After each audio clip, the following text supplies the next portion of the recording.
Yo, what is up, Crockxen clan members and others who have stumbled upon this video? I'm SoresanCrockxen, bringing you guys another anime time with Soresan. And I know I haven't done these in a while, and I want to apologize. This anime I did finish a while back, but I just have not gotten around to reviewing it. In fact, I think that's 4 animes right now that I have to review, so I'm going to try to record as many of them as I can in a row so that I can get done with that and then upload them in a sequence. So today we'll be talking about 11 Eyes. I don't want to say the full name because it's a really long name. It's like 11 Eyes Tubatsu something something something something, and that's just too long of a name. So I'm not even gonna go with that. So we'll talk about it, and yeah. So let's get started. So right off the bat, we're just gonna say something simple. This is a seinen anime. It's actually the first seinen anime I've ever seen. For those of you who don't know what a seinen anime is, it's basically targeted towards more adult audiences. You know, if you want to see it in certain aspects, shonen, which is the biggest genre out there, is targeted for young teens to like 18, 20-year-olds. Whereas this anime is geared towards like in their 30s and stuff like that. It's got darker themes, and just the story, the way it plays out, is a lot more like direct. There's not a lot of side stuff going on. It's just geared. It's more center focused, and it's just darker. A lot of stuff are more mature. The way the characters act is a lot more mature, and stuff like that. So that being said, the main role of this anime, the way it worked was the main characters that we met right from the get go are actually technically the bad guys of the show. We just don't know it until near the end, and they don't even know it themselves. So oh gosh, how do I say it? Okay, so there's 6 of them, right? And the way it works is that they all are supposed to be in like 6 separate dimensions. The way the story started off, like when you finally find out about it, is that like a long time ago, there was this witch. Her name was Lizette, who well not she was a witch, and then she was the lover of this king named Varad. And then Varad was, a very powerful king. He had these eyes that were very special. And then, like he wanted to change the world. He wanted to improve it, make it better. Typical bad guy scenarios. They want to destroy the world to create a new world, kind of idea. But he died, and then she decided to take his goal and make it her own. The problem was that she had to fight these knights, these 7 black knights, which I should I'll probably post a picture somewhere around here. So the black knights were these just regular humans who fought the witch and ended up imprisoning her in a separate dimension from Earth, sacrificing their human forms, turning into literally like knights, basically. They're all black and they all look very different. They don't look human at all. And they entrap her in this crystal in this other dimension. Now the crystal has these fragments. These fragments were sent to separate dimensions of Earth. Like literally Earth, but replicas. And they all had one of them sent there. And these fragments were actually people. They were young people. And they were all supposed to be separated. But due through some mystical force, which they all ended up in the same dimension, kind of, except for one. So the way it works is that you have these characters. There's Kakeru-kun, Yuka, who are the first characters we meet. The way the anime starts is actually really weird. We start off in like this weird scene. Basically, this girl stabbing this little boy and then committing suicide. We later find out the reason for it. I don't want to spoil that much. So that's how literally it started. Like literally, killing this boy and then committing suicide. Uh, the little boy was Kakadu, and then so that girl who killed or tried to kill him and then committed suicide was actually his older sister, and they lived in an orphanage where they met Yuka, who's the other character. And she's the little. She's very innocent. Like we'll just put it like that. She's a very innocent girl. Um, so the older sister died. Right? The boy became sheltered. He was more introverted, so that when he grew up and they were in high school now, he actually lived in his own apartment by himself, nobody with him. Where the girl Yuka actually was adopted, and then she lived at a house with a mother and father. Um, Through nonsense in the story, they end up meeting Kukuri, which is the first person they meet after going into what's called the Red Night. The Red Night is the dimension where the witch is trapped in crystal, protected by the Black Knights. When they go in there, they are attacked by these weird ghost-looking things. I'm actually going to put a picture of those things right now. They were freaking creepy. They're just awful. Plus, they were freaking loud and obnoxious. Like literally, they opened their mouth so wide, and you like, no, I don't want to even go near that thing. Also, the way they go into the dimension is freaking weird. I will put a picture of the actual the thing that happened, but to explain it, basically, if you've ever played those RPGs that are like really open world and stuff, like the first one that comes to mind was like the Tales game. I think Tales of Vesperia is one of them that I played. When you go into battle, the screen freezes and then it cracks and breaks like glass. That's basically how this works. Literally, the scene freezes, like time stops. It turns dark red. Then the screen cracks and then breaks through, and then they're inside the dimension. Freaking creepy, I know, and they did that all the time. It was freaking, oh god.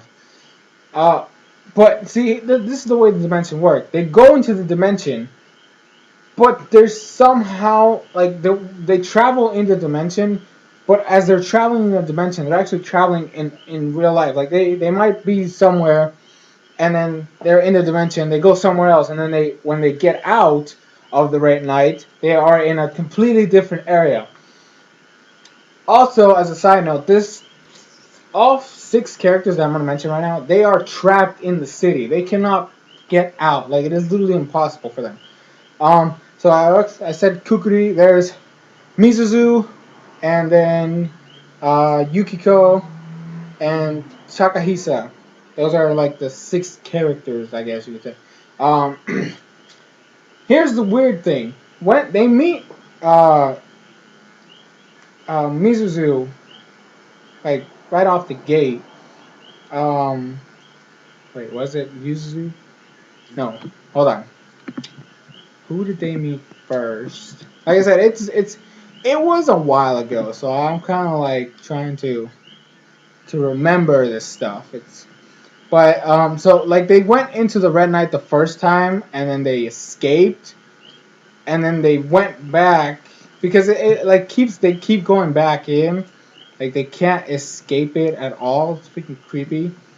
So yeah, Mizuzu was actually the first person they met, which is the red-haired girl.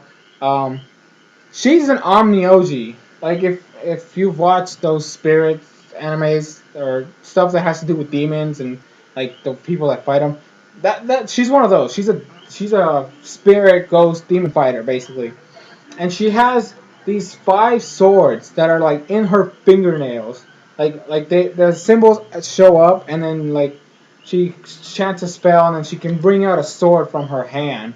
She has 5 of them. She actually has the 5 swords from her clan, and she actually had to leave her clan because she was chosen by all 5 swords, which is something that's never happened before.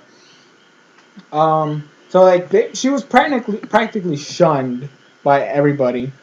And she was actually by far my favorite character out of all of them. She was just awesome. Then after they meet her, they meet Kukri. Wait, no, yeah, they meet Kukri again. That is the boy. That's Kakeru's older sister. Here's the kicker: she can't talk and she doesn't know who they are. She speaks through a notepad that she's always writing. A bigger twist: she's not even real. Like, they find out later, she's not even a real person. She was a fiction created by Yuka, who's the actual creator of this dimension. It's like she's the only one that's actually in her dimension. Everybody else is just there. And then Yukiko, she's like kind of like my second favorite character, tied with the next guy I'm gonna talk about. She is actually the most OP out of all of them. She has regeneration. Basically, if you stab her, you cut her, she will regenerate. She will not die.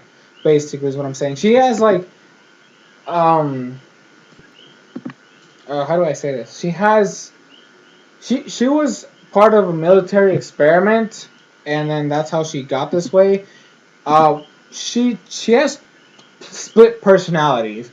With She wears glasses, and then she's her happy-go-lucky perverted girl, like grabbing other girls' boobs and comparing them and stuff like that. So she's more fun, and then as soon as the glasses come off, she turns to a complete assassin. She wields like these two knives, and that's how she fights. The next guy is the guy that's like I'm kind of mixed, whether I like him more than Yukiko or not. And his name is Takahisa. He's a troubled boy, basically. Like, he grew up in the streets, like just a hard life until the school's nurse, like literally, it's the school's nurse who kind of finds him and adopts him out of the street and then like takes care of him. He's the fire guy. Like, his ability is he can shoot fire out of his hands. So right off the bat, these three characters I just mentioned are freaking awesome, making the main characters totally pathetic. Mind you, we don't know what their powers are yet. By the way, Kaguru has the eye patch. If I forgot to mention that, he has an eye patch. His eye is like golden yellow. We find out that that's the eye of the king from before. And so they basically they fight the knights, the Black Knights. They're fighting them and they're killing them, and all this, and then this is where things get crazy, because we meet this other girl through the beginning. Her name is Shiori. She's actually the one that explains that everything that they're doing is wrong, because she herself is also a fragment, and she's like a sorcerer of a way. She's a sorceress who works for like this greater library of magicians and crap. They're the ones that keep order in the world. She's the one that tells them that they are the bad guys. The Black Knights in the world that are trying to kill them are the good guys, which is like literally like you just what like what literally that's literally how it works. Like, all those guys that they have been killing are the good guys. Made no sense. Like, the girl they were trying to rescue, that's their purpose. They have to rescue her, and then she can take over the world and do all kinds of shenanigans. Now, that's another character that's just superior to the two main characters, right? This is my issue. I actually hate both of the main characters. It is ridiculous how much I hate these two. Kakeru is like, he has that typical shonen protective side of himself, like literally, like, I don't know, like I felt like he was the closest to shonen of anything, because he was like all about protecting Yuka. Like, I gotta protect her, I gotta make sure she's okay, which is understandable, but he took it a little too to the extreme. because we later found out his power is actually like his eye predicts the future. He can see the future before anything happens and then stop it and change it. That's his power. It's okay, but literally useless because he has no other power. Like Mizuzu actually has to give him a sword for that even to be of use. Yuka then gets a freaking completely OP ability, but uses it for all the wrong reasons. She has the ability to cancel out everybody else's power. That's it. That's all. That's what she has. So it's an OP ability, but she always uses it for the wrong reason. And here's why. This is the reason why I hate Yuka. Straight up. She is this clingy, just obsessive girl. Like Kakeru is hers and hers alone. Like nobody can touch, just nobody can have him. He's all mine. Like this kind of nonsense, right? Mizuzu is the one that's trying to help him to help her. Like Mizuzu is helping Kakeru so that he can protect Yuka, and she's seeing it as a way for Mizuzu to steal Kakeru away from her. Literally, like that's all she like. She starts hating on everybody because they're supposedly trying to take Kakeru away from her, which is completely not true, like at all, until near the end where they do stuff. Because she actually practically ruins everything after my after my characters have died. Like Takahisa and Yukiko actually die, which is stupid. I hated that. Like the way they died was so like okay. Takahisa's death was kind of understandable because his mom was murdered, right? So he went on a rampage, and like Yukiko actually had to kill him. Like literally, that's what he was. He couldn't control himself anymore. And he actually asked her to kill him. So she had to kill, but basically the love of her life. Like she really loved him, and he really liked her, and then she had to kill him. It was that kind of ending. And so there was one fragment dead. The witch is now weaker. That's one less to open the crystals. So like she really needed Kakeru to stay alive, so she could use the eye to take over the world. And then Yukiko dies through some bullshit. Literally, this is where Yuka just completely wrecks everything. She is stabbed by one of the Black Knights, like Superbia, which is like the second in command. Literally, like stabs her in her stomach, takes out the freaking fragment, which is like this little crystal thing, and then she freaking dies because apparently the fragment was the thing that was giving her regeneration powers, and other stuff. So she's dead, and then freaking Yuka just screws it all over by taking the fragment and throwing it at the crystal, saving, like, literally letting the witch escape. All because, oh my gosh, Kakeru, I'm gonna make you happy by letting go of this lady in the crystal so that you'll love me and forget about everybody else. That's literally her idea. That is literally her thought process. I gotta make sure that Kakeru pays attention to me because he's mine and nobody else's. That's her thought, literally.